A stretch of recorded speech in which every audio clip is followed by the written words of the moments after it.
Recording the video. Namaskar. This is Akhilesh Bhargava. Welcome to Tit-Bits on Business and Finance with me.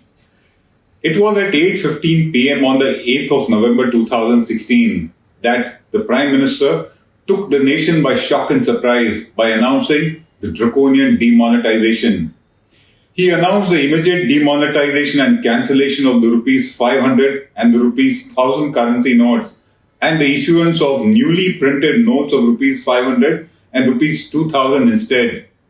It is said that to maintain utter confidentiality of the tough move, neither was the Union Cabinet consulted by the Prime Minister, nor was the Reserve Bank of India taken into confidence and consulted, and nor was the Income Tax Department, which happened to be the two main authorities meant to enforce that sudden move by the Prime Minister, and subsequent events very clearly show that this entire move of demonetization was highly unplanned. The Prime Minister claimed while making the announcement that demonetization would curb black money and tax evasion, that it would reduce the use of illicit and counterfeit cash to fund illegal activity and corruption in India, that it would reduce the number of cash transactions in India, and that it would integrate India's formal and informal economies. The government also estimated then that about 5 lakh crores of the demonetized notes, which were about 20% of the currency then in circulation, would not come back into the banking system, which it claimed was black money that the depositors would not be able to explain. And thus, to that extent, it said that the public exchequer would benefit. The government called it a demonetization dividend that it was expecting. 5 lakh crores of currency notes that it said are not expected to come back into the system. The later events, however, showed that it was just a wild and unfounded claim of the government in order to mislead the public and courts and to justify its thoughtless move. Over 99.3% of the rupees 15.41 lakh crores of currency then in circulation was deposited with the banks, exposing this baseless claim of the government that at least rupees 5 lakh crores of black money will be immediately removed from the system on account of demonetization. It also proved the government's notion to be utterly false, where it seems to equate all cash to be illegal and black, which is actually not so. Because of this move, the BSE Sensex fell by 6%, and it also reduced the country's industrial production and growth rate. The worst hit was the unorganized and the informal sector, where about 7 lakh units were reported to have shut down, resulting in job losses of 1.5 million. The announcement of demonetization was followed by prolonged cash shortages in the weeks that followed, since remonetization too moved at a very slow pace for sheer want of planning again. It created a big disruption in the Indian economy, resulting in massive job losses and business closures as we spoke of. So badly was the move planned that corrupt bankers took heavy and hefty commissions and merrily assisted depositors to explain their cash deposits and absorb them into the banking system. And the Income Tax Department and CBI conducted raids not just on these corrupt bankers and banks, but even on the Reserve Bank of India, something unheard of till then. It was clear at that time that the entire demonetization was a giant failure, which neither succeeded in curbing black money in India, nor did it curb or reduce tax evasion, nor did counterfeit money in circulation go down, and nor did it succeed in curbing funds available to fund terrorism and nationalism in India. And of course, corruption continued untamed and unabated. Interestingly, despite the rigors and hardships that demonetization inflicted on the common man with the main objective of curbing cash transactions, the currency in circulation in the Indian economy has not reduced over the last 5 years, but has gone up significantly since 2016, when demonetization was announced and inflicted. It has been 5 years of demonetization now, and it will probably coincide with the government again singing praises of the monumental blunder that it was. It also coincides with the release of data about currency in circulation in the Indian economy. The latest data about currency in circulation says that between November 2016 to October 2021, which is over a 5-year period, the currency in circulation, that is currency in hand with the banks and with the public, has increased by 64%, which is from 17.74 lakh crores to 29.17 lakh crores as at October 2021. And the cash in hand with the public in this period has gone up by 211%. The cash in circulation in India has consistently gone up on a year-to-year basis.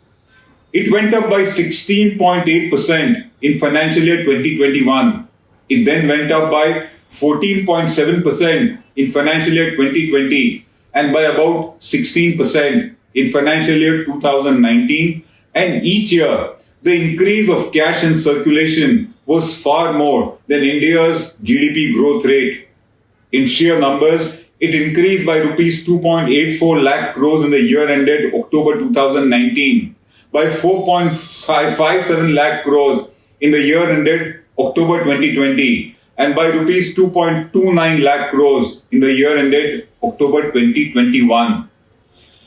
This buildup of currency in the system continues such that while the normal cash to GDP ratio has historically been at about 10 to 12% of the Indian economy, it is now expected to escalate to 14 to 15% of India's GDP by financial year 2025, exposing the government's claims that demonetization will curb the currency in circulation and the cash transactions in the economy. If you go by the cash to GDP ratio or relationship, then cash in circulation should normally go up in tandem with the country's economic growth and consumer spending. In this case, in India, it has not been so in the past 5 years. They have not grown in tandem. In fact, the currency in circulation has grown at a much faster rate, as we discussed. Very interestingly, the cash in circulation has shot up despite a dip in consumer spending in India, despite a dip in India's GDP growth rate, despite loss of jobs and income, despite curb by the Income Tax Department of cash expenditure, despite increased government surveillance on cash transactions, and despite a rapid increase in digital transactions in India. The reasons for such an increase in the currency in circulation in India are many, and they are worth looking at to understand the character of spending in India. The first one, it is a myth to think that all cash is black in India. Agriculture, which employs over 40% of India's population, is tax exempt, and so are the small traders and entrepreneurs whose income is below taxable limits. Any attempt to prevent cash transactions in these sectors will only hinder India's economic growth, which is what has happened during and after demonetization. The second reason, a large part of the Indian economy remains informal even today, and it continues to transact in cash, and it will continue doing that. The fact is that cash remains the most preferred mode of payment in India, and the cash in circulation remains the dominant mode of transaction in India. This has been revealed by a Reserve Bank survey in 6 cities of the country, which was made public in April 2021. The RBI study shows that cash remains the preferred mode of payment and also for receiving money for regular expenses. That explains the continued surge in India's cash to GDP ratio, much above its conventional figure of 10 to 12% of GDP, and this increase is expected to touch 14 to 15% of India's GDP by financial year 2025. The next is that with the huge increase in inflation, one needs more cash to buy the same amount of goods and services, thus requiring more cash in hand. The next factor is that there has been no dip in corruption in India, whose medium of transaction is of course cash, and there is no dip in tax evasion too, which generates cash in a very copious and robust manner. Corruption continues unabated, and so does the buildup of cash on account of corruption. There was a 22.1% increase in currency in circulation in calendar year 2020, showing a panic hoarding of cash last year in order to meet emergency medical and grocery expenses during the peak of the corona pandemic. The fact also is that the velocity or speed of cash circulation by which it changes hands slowed down significantly and sharply in calendar year 2020 on account of the COVID lockdowns, and that needed the more hoarding of cash by the general public. Cash payments remain an integral part of the Indian economy, of the Indian livelihood, and they cannot be curbed despite restrictions under the tax laws and extensive government surveillance. Cash remains a major mode of transaction in India, irrespective of the regions, irrespective of the income groups in India. The habit of cash usage by Indians is further evident from a report which says that 90% of e-commerce transactions in Tier 3 and Tier 4 cities in India take place through cash on delivery terms, while in the case of Tier 1 cities, they take place to the extent of 50% on the basis of cash on delivery terms. Purchases of groceries and payment for services to household help, payment to salons, payment to restaurants, etc. continue to be transacted predominantly in cash in India. The other issue is that while the government has been extending the coverage of banking through Jan Dhan accounts, even now 15 crore Indians do not yet have a bank account, and thus they are bound to transact in cash. And finally, with depleting income and savings, gold savings of households has been sold by many of them in order to meet their survival expenses, and because of that, there has been a jump in cash in hand and cash in circulation in the economy. The larger picture that we ask is, did demonetization curb cash transactions? Did it curb black money?